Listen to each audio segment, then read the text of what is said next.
আজকে সকাল থেকে এত পরিমাণে বৃষ্টি হচ্ছিল, বৃষ্টি দেখলে কিন্তু এমনি মনটা খাই খাই করে। তবে বিশেষ করে খিচুড়িটা একটু বেশি খেতে ইচ্ছা করে, কিন্তু আমার বর পছন্দ করে না বলে আমি খিচুড়ি রান্না করতে পারি না। তারপরে আজকে যুদ্ধ করে আমি খিচুড়ি রান্না করলাম।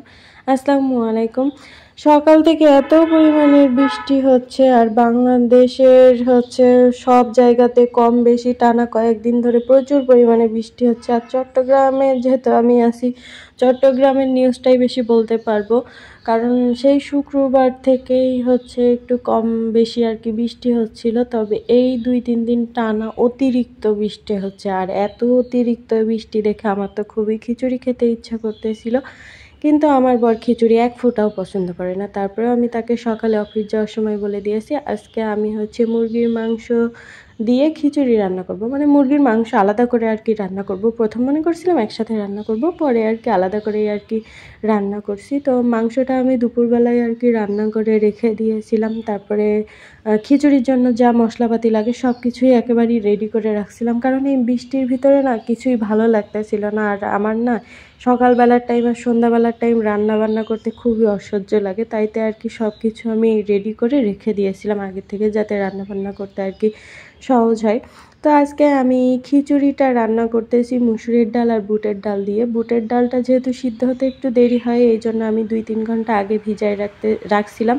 তারপরে মুসুরির ডালটাও আর কি ভিজায় রাখছিলাম। তারপরে চাল ডাল সুন্দর করে ধুয়ে এখন আমি চালটাকে একটু ভালোভাবে ভেজে নিব, কারণ আজকে আমি ঝরঝরা খিচুড়ি রান্না করতে চাচ্ছিলাম।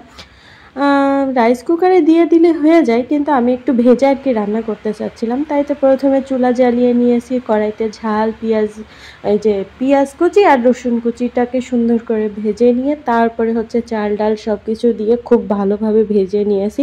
আপনারা ভাজাটা দেখেই বুঝতে পারতেছেন যে আমি খুব সুন্দর করে আর কি চাল ডালটা ভেজে নিয়েছি। এখন আমি রাইস কুকারে বসাই দিব, কিন্তু আমি আপনাদের সাথে না খিচুড়ির রেসিপি পুরোটাই শেয়ার করতে পারলাম না, কারণ আমার বাসায় কোনো স্ট্যান্ড নেই, আর এক হাত দিয়ে রান্না করা সম্ভব হচ্ছিল না। তার ভিতরে কারেন্ট যাচ্ছিল আসছিল সব মিলায়ে, এই জন্য আর কি। তবে গোশ যেভাবে রান্না করে এভাবেই তো আর কি খিচুড়ি রান্না করা হয়। আমার কাছে মনে হয় মাংস তারপরে খিচুড়ি এগুলো রান্না করা সব থেকে সহজ, কারণ এই দুইটা জিনিসে মনে করেন সব রকমের মশলা যায় আর খেতে মজাই হয়। তাই তো আমার কাছে মনে হলো না যে রেসিপি আপনাদেরকে ওইভাবে শেয়ার করা দরকার। তো যাই হোক, এখানে খিচুড়িটা রান্না কমপ্লিট হয়ে গিয়েছে। এখন আমি একটু সরিষার তেল দিব। আমি সাধারণত যখন খিচুড়ি রান্না করি অর্ধেক সরিষার তেল আর অর্ধেক সয়াবিন তেল দিই, কিন্তু আজকে পুরোটাই আমি সয়াবিন তেল দিয়ে রান্না করছিলাম, এর জন্য আমার কাছে একটু কেমন জানি লাগতেছিল।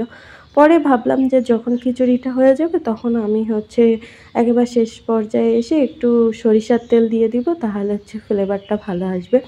তো এখন সব কিছু রেডি করে নিয়েছি, এখন আমরা খাওয়া দাওয়া করতে বসে গিয়েছি। আর আমার বর দেখতেই পাচ্ছেন কি হাসি খুশি, কারণ আমার বাসার পাশে একটা মিম আছে। কি কপাল দেখেন, আমার নাম মিম, আমার যার নাম মিম, আবার আমার আশেপাশে যারা থাকে তাদের নামও মিম। তো এই আমার মিতে আমাকে বেগুনি দিয়ে গিয়েছে, তো আমি ওকে বলতেছিলাম যে বেগুনি দিয়ে একটু খিচুড়ি খেয়ে দেখো, সেই মজা। তো ও খুব অবাক হয়েছিল যে বেগুনি দিয়ে আবার খিচুড়ি, তাইতে আর কি দাঁত কেলাচ্ছিল এখানে বসে বসে। আর অনেকেই হয়তোবা মাংস দেখে ভাবতে পারেন যে এখানে মাংসের থেকে আলুটা বেশি। আসলে মাংসটা না আমার বড় ওইভাবে পছন্দ করে না, শুধুমাত্র মাংস নিয়ে আসা হয় আমার জন্য, আমি একটু বেশি পছন্দ করি। আর ও তরি তরকারি মাছ এইসব বেশি পছন্দ করে, মাছের থেকে মনে করেন তরি তরকারিটা বেশি পছন্দ করে।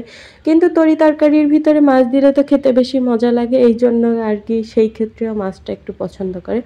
এই জন্য আমি কি করছিলাম, মাংসের ভিতরে একটু আলু বেশি করে দিয়েছি। এই মাংসটুকু তাই আমার প্রায় 2 দিনের মতন চলে যাবে, তাহলে বুঝতে পারতেছেন কীরকম খাওয়া খায়।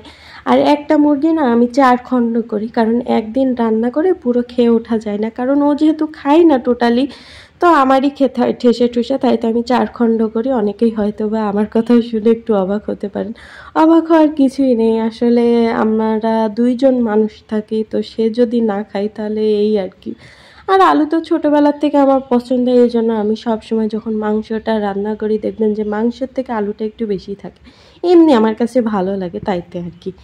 আর এই জন্য বলা যেতে পারে আমি যখনই মাংস রান্না করি বলা যেতে পারে যে আমি আলু দিয়ে মাংস রান্না করছি। এরকমই আর কি অবস্থা।